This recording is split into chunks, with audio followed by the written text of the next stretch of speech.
皆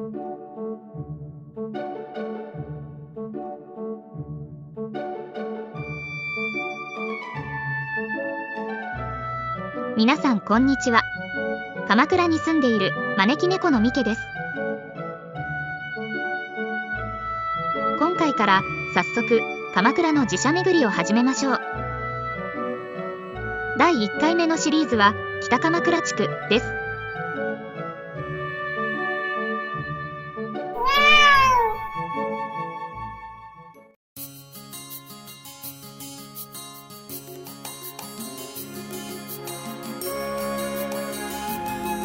ここは北鎌倉駅があるため北鎌倉という通称で呼ばれていますが、もともと鎌倉幕府の有力御家人山内氏の領地で山内と呼ばれていました。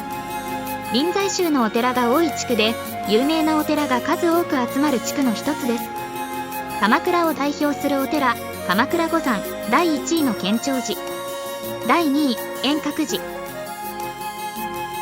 紫陽花で有名な明月院、駆け込み寺の東慶寺、四季折々の花の寺上智寺などがあります。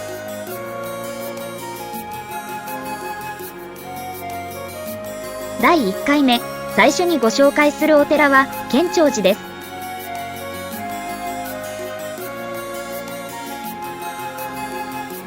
建長寺へは横須賀線北鎌倉駅を下車、線路沿いに歩き八幡宮へ続く坂道を登る途中にあります。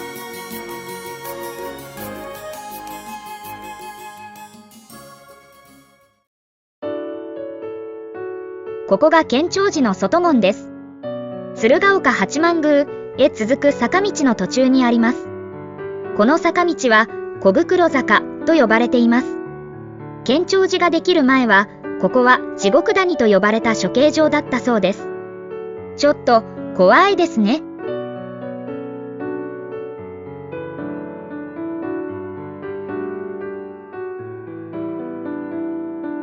お寺の入り口、総門に来ました。門の額には古福山とあります。これは三号というお寺の別名です。建長寺の三号はお寺の前の坂、小袋坂から取られました。建長寺の開山は鎌倉時代中期1253年、建長5年、北条氏の絶頂期と言われた5代執権北条時頼が将軍家と北条氏及び天皇家の繁栄、そして今まで滅ぼしてきたライバルの有力御家人の菩提を弔うために建立したという説もあります。開山は中国の宋から来日した蘭渓道隆さんです。日本で最初の全専門の寺院で鎌倉武士の精神を代表するお寺です。鎌倉のお寺の格式ベスト5、鎌倉五山の第1位であり、臨済宗建長寺派の大本山です。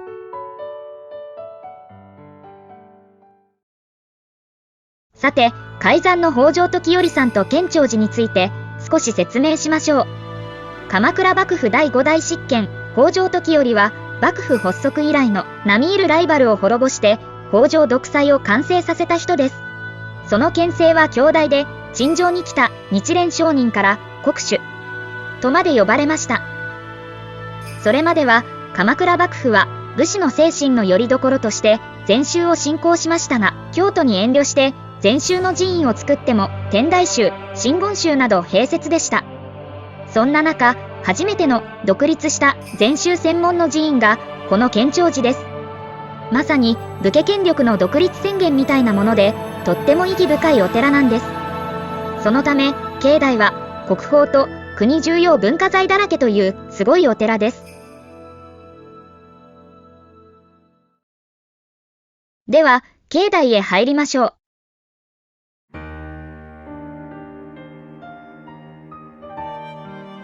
総門を入ると参道はまっすぐ山門へ向かいます。建長寺の建物は山門からすべて一直線に並んでいます。このような配置を禅宗様式と言います。このお寺の建築方法が日本のすべての禅寺の基本になっています。山門までの参道には桜並木があります。4月、鎌倉の春を代表する風景の一つとされています。この奥の半僧郷道にも桜並木があり、周囲の丘陵にも山桜が見られます。桜のトンネルです。山門の貫禄ある建物との組み合わせが絵になります。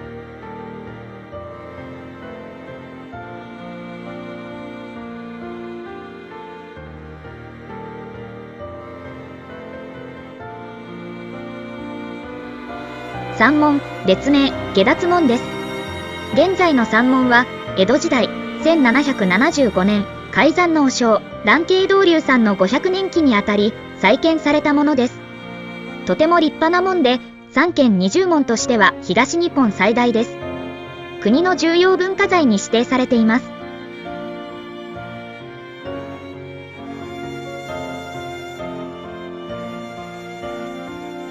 山門は、山の門とか数字の3の門と書きます。山はお寺の領域を意味し、お寺の入り口なので山門です。数字の3は三下脱の心、空、無双、無願の心で仏の世界に入ることを意味しています。山門を通ると心が正常になると言われています。廊上には500羅漢などが安置されています。羅漢とは仏教で尊敬される人のことです。鎌倉の禅宗寺院を表す言葉として質実剛健という言葉が使われます。これは鎌倉武士の精神でもあります。質実剛健とは質素純朴で誠実、心が強く体は丈夫頑健。京都のお寺ほどの華々しさはありませんが、そのイメージの通り純朴で豪気なたくましさを感じさせるのが鎌倉の禅宗寺院です。さて、ここで禅と鎌倉武士についてお話ししましょう。禅宗は6世紀にインドから中国に渡った僧侶、達磨さんにより広められました。6年間座禅をし続けて、禅というお釈迦様の悟りの境地にたどり着きました。達磨さんといえば、日本でも必勝祈願の置物でもおなじみですよね。日本では、臨済宗、曹洞宗、大爆宗の3つが禅宗です。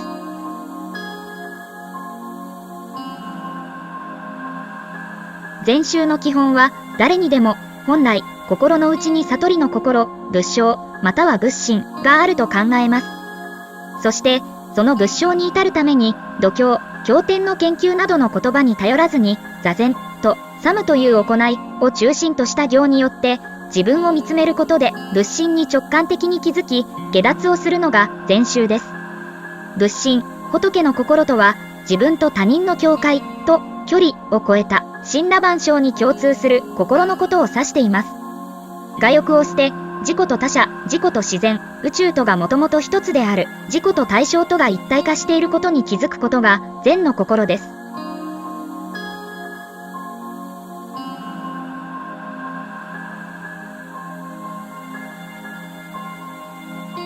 禅の基本姿勢に、即根、当初、自己、そして一行三昧という言葉があります。即根、この瞬間に。当初、自分自身がいるこの場所で。自己、自分ができることを。そして、一行三昧、一つのことを集中して、徹底してやりきりなさい。それが、禅に近づく道とされます。この姿勢が、鎌倉武士に受け入れられたと言われています。武士の生活では、ひとたび戦になれば、明日もわからない命です。時間も、生活も余裕があり、経典の熟読や度胸を積み重ねて、将来の悟りを望むより、迷いを捨て、今、ここにいる自分が精一杯のことをするという姿勢に共感できたのでしょう。シンプルに一つのことをやり遂げる、精神を質素、簡素にして、ひたすら誠実に物事をやり遂げる、惑わされない強い、豪気な心と強い心身、これが質実剛健の心に通ずることだったんです。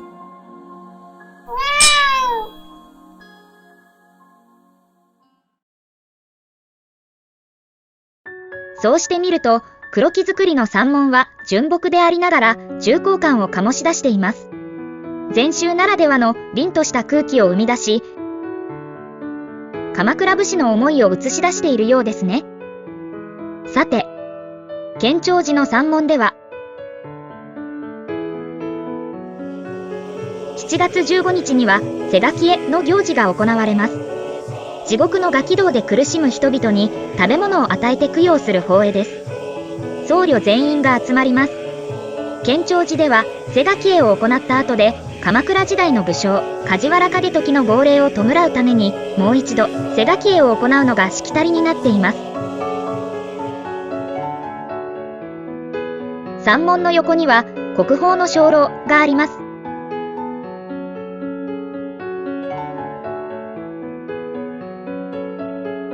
物部重光作で平安時代後期に習った復古調のデザインが特徴です。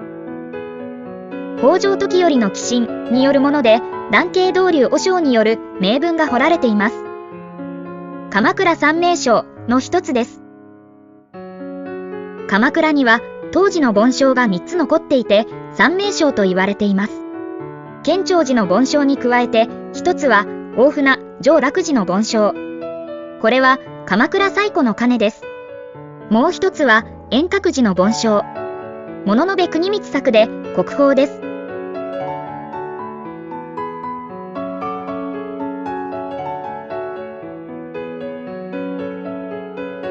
先へ進みましょう。山門をくぐって奥に行きます。空、無双、無眼の気持ちで、この門をくぐると無限の清らかな風、清風が吹くと言われています。山門をくぐり、そのまままっすぐ進むと、道の右側には多数のボタンが植えられ、新しい花の名所になっています。創建750年を記念した境内整備の一環として植えられたもので、1月が見頃で正月ボタンと呼ばれています。さらに両側には7本の白針という木の巨木の並木があります。神奈川県の名木100選に選ばれています。蘭渓道流和尚が宋から種を持参し、自ら手植えしたと伝えられる白針の巨木です。息吹とも呼ばれます。最大は推定樹齢750年。高さ13メートル、幹の周囲は 6.5 メートル。鎌倉市の天然記念物に指定されています。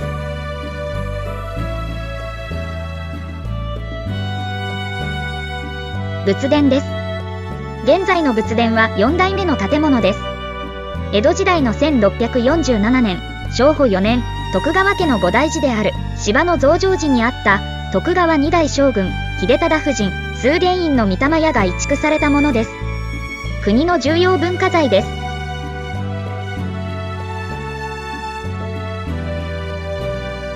ご本尊は地蔵菩薩座像です。今の地蔵様は室町時代の作と考えられています。高さは 371.5 センチメートル。大きいですね。東日本一の大きさだそうです。道端によく見かけるおなじみのお地蔵さんと比べると桁違いです。ところでお地蔵さんが本尊の建長寺は異色と言われています。本来禅宗のご本尊は釈迦如来です。さて釈迦如来とお地蔵さん、正式には地蔵菩薩の違い、そしてお地蔵様に課せられた壮大なミッションについてお話ししましょう。お地蔵さんは正式には地蔵菩薩という菩薩様です。仏様には実は左のような階級があります。悟りを開くと一番上の如来になります。釈迦如来や薬師如来、阿弥陀如来などがそうです。菩薩はその次の階級で悟りを開く前の修行をしている状態で、ある意味如来の補佐などをします。地蔵菩薩さんはここに属します。その下の明王は不動明王などで修行をする人を煩悩や悪から守る役目をしています。そして天部は毘沙門天や四天王などで仏法や仏様の住む須弥山という山を守る役割を持っています。さてお釈迦様が亡くなるとき、遺言としてお地蔵様にあるミッションを残しました。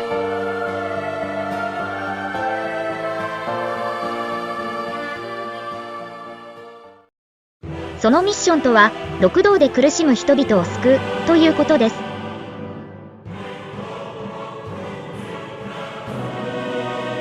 六道とは何でしょう。仏教の考えでは、人は死ぬと6つの世界のどれかに生まれ変わります。6つの世界、すなわち六道です。それぞれ天道、人道、修羅道、畜生道、餓鬼道、地獄道があります。今、私たちが住んでいるのが人道です。畜生道は人間以外の生き物の世界です。猫などに生まれればいいですが、食べられる側になることもあります。地獄は、ご存知の通り、罪を犯すと落とされ、様々な責めを負います。餓鬼道は永遠の飢餓状態です。食べようと手にしたものは、すぐに燃えてしまうと言います。修羅道は常に怒り、争い事が絶えない世界です。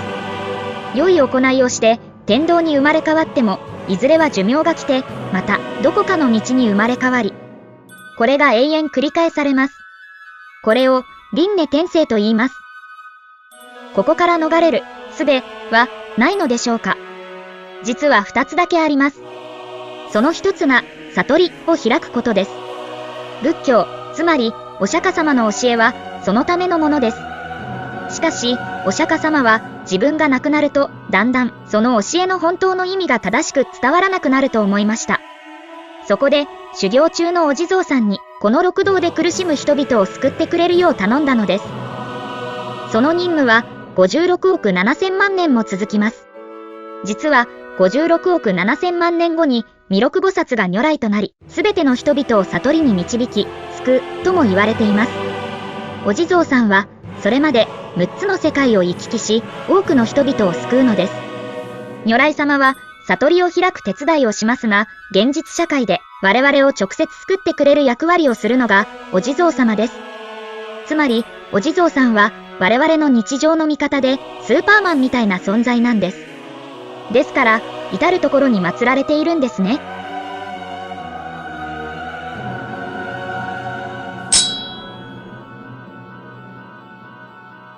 そう考えると、このご本尊様くらいの大きさの方が、お地蔵様の本来の威厳を醸し出していると言えそうです。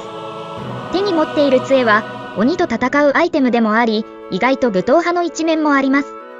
ちなみに、建長寺のご本尊が、お地蔵様なのは、かつて処刑場であった時、ここにあった新平寺の本尊が、受刑者の死後の救済のための地蔵菩薩であったためと言われています。仏殿には、ご本尊の他にも、鎌倉時代からの仏様もあります。伽藍心像です。こちらは国の重要文化財です。1253年の創建当時か、1293年の永仁大地震後のものと考えられ、5体揃っているものとしては、日本最古とされています。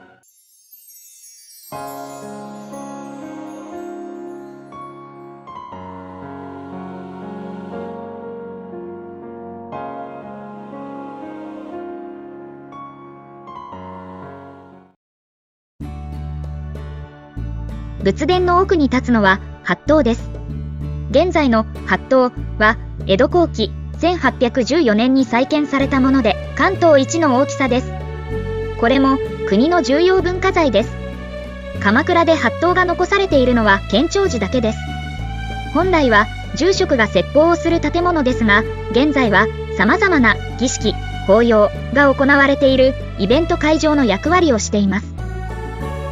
法堂の正面にはお釈迦様の苦行像、その後ろに千手観音様が祀られています。天井には見事な雲龍図が描かれています。龍は仏教を守護する八部宗の一つです。この雲龍図は創建750年を記念して鎌倉在住の日本画家小泉純作画伯が2000年に描いた新しいものです。迫力ありますね。ここで行われるイベントをご紹介しましょう。早春2月の節分では仏殿前でかっぽれの踊りが行われます。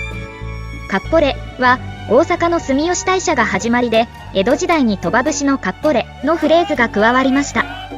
稲の虫追いや厄払いの願いを込めて五穀豊穣を祈って踊ります。ちなみにかっぽれは一目惚れで片思いの意味。庶民的な素朴な気持ちをコミカルに踊ります。法堂ではおなじみの豆まきが行われます。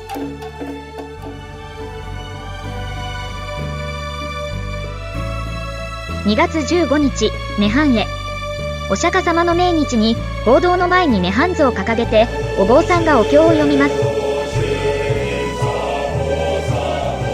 4月8日はお釈迦様のお誕生日です。建長寺では中国様式の法要が行われます。お花の時期でもあり、花祭りとしても親しまれています。花見堂の中に甘茶の入った水盤を置き、中央に釈迦像を安置、甘茶をかけて入浴させます。お釈迦様が生まれた時に天から龍が降りてきて香油の中に入浴したという伝説が元になっています。語呂合わせ豆知識コーナー。お釈迦様の生まれた日と亡くなった日を覚えておくとお寺巡りに役立ちますよ。お、し、や、かさま、こうたん。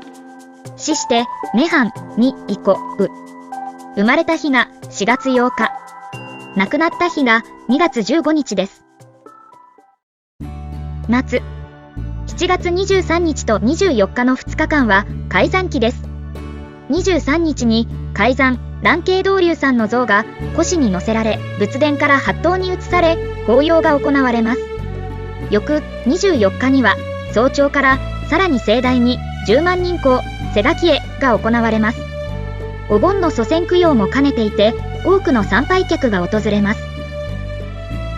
さて、法堂の後ろには書院が、その横に方丈と庫裏があります。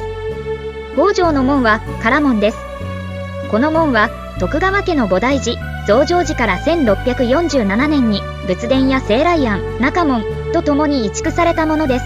こちらも国の重要文化財です。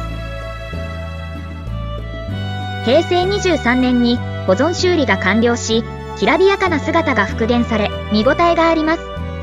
クールですね。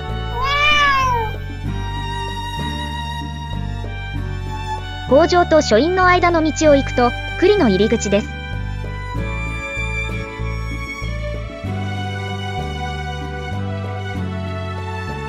庫裏では11月の3日から3日間、古書画や仏像など寺所蔵の貴重宝物が年一度虫干しを兼ねて展示されます。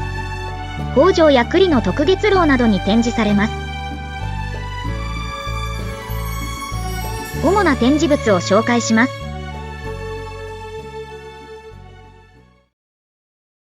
まず、国重要文化財の方丈と清座像です。鎌倉幕府5代執権で建長寺を開いた人です。目が少し光って見えるのは玉眼という水晶の玉によるものです。左は国宝珍像蘭渓道隆像です。珍像とは肖像画のことで、禅宗では師から弟子に肖像画と宝具を与えるのが習わしでした。蘭渓道隆さんの書です。右が国宝の大覚禅師墨石宝具規則です。宝具はお坊さんの心得を解き、禅林での規則を述べています。左は今後般若波羅蜜経。官尾に古福建長と蘭渓との朱印があります。国の重要文化財です。伽藍真像は先ほどの仏殿に祀られている伽藍の守護神です。道服をまとった中国風のいでたちが特徴的です。国の重要文化財です。同じく国重要文化財の釈迦三尊像です。中央のお釈迦様が頭上に宝冠をいただいているところに特徴があります。大覚禅師が中国から持参したものです。左は鎌倉市指定文化財の円光図です。作者、木慶は13世紀後半、中国南宋の僧で水墨画家として名高い人です。大具質でけんちん汁がいただけます。けんちん汁は建長寺が発祥です。道隆和尚さんが野菜のヘタや皮を無駄にしないように発案したと伝えられています。けんちん汁という名前も建長汁がなまったものです。おいしい。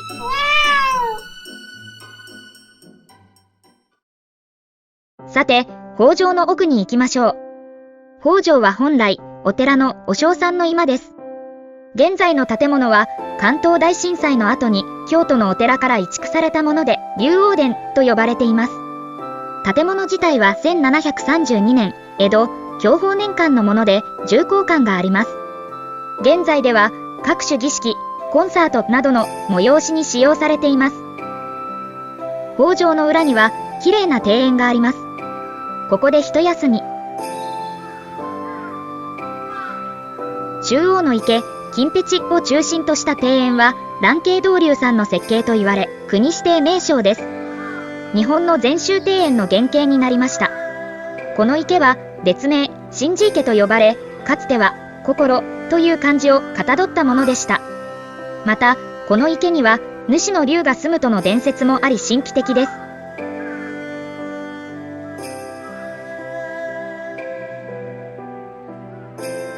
静かに周囲の樹木や空を映し出す光景はしみじみしますね。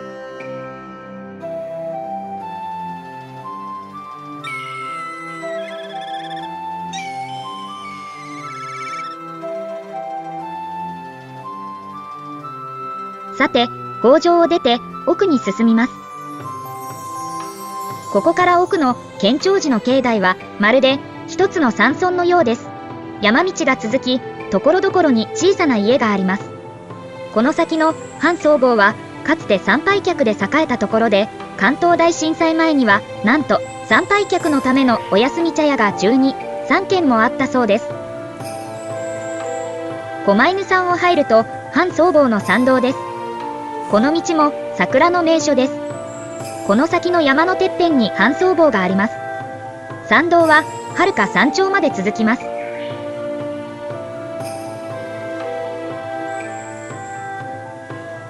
この鳥居を過ぎたあたりは秋9月にはピンク色の可愛い小さな花をつける昼詰そばの鎌倉随一の群生地で有名です。ピンクの絨毯のような光景で見応えありますよ。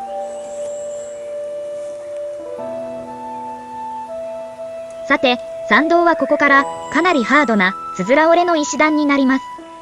頑張って登りましょう。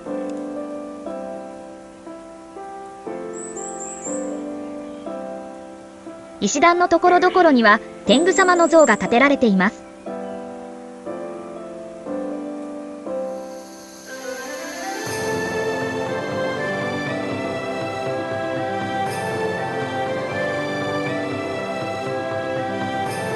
天狗様に囲まれた階段を上りきると頂上の半僧坊です。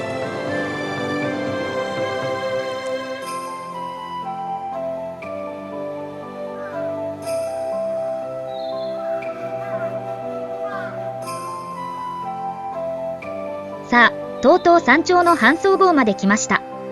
半僧坊大権現は建長寺の守り神鎮守として祀られています。毎月17日に祭礼が行われています。半僧坊権現ができたのは比較的最近で明治23年1890年です。半僧坊信仰は明治時代に始まりました。静岡県の宝光寺というお寺のお尚さんのお世話をしていた半分僧侶の姿をした老人が鎮守半僧坊権現として奉られました。そして宝光寺の火事の際、お尚の墓と半僧坊の建物が火災を免れるという奇跡が起きたことから、火災災難よけとして信仰が全国に広まりました。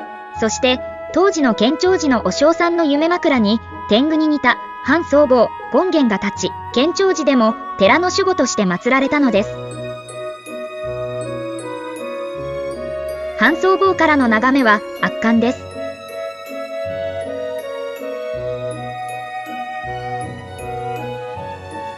遠くに相模湾も見られます。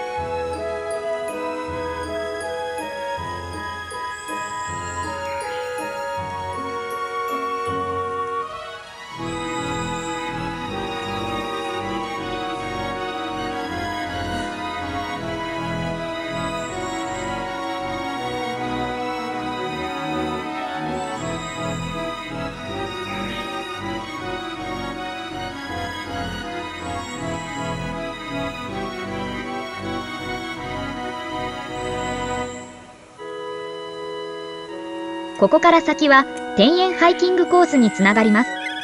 鎌倉のハイキングコースはまた別の機会にご案内しますね。いかがでしたでしょうか。武家政権が作った初の禅寺院。境内は山のてっぺんまでとても規模が大きくて、また国宝と国重要文化財のオンパレードでした。京都のお寺と比べて色彩も木造のモノトーンで武骨で勇壮でした。歴史と武士の意気込みが感じられるお寺でしたね。あなたもぜひ訪れてみてください。では次の寺社でお会いしましょう。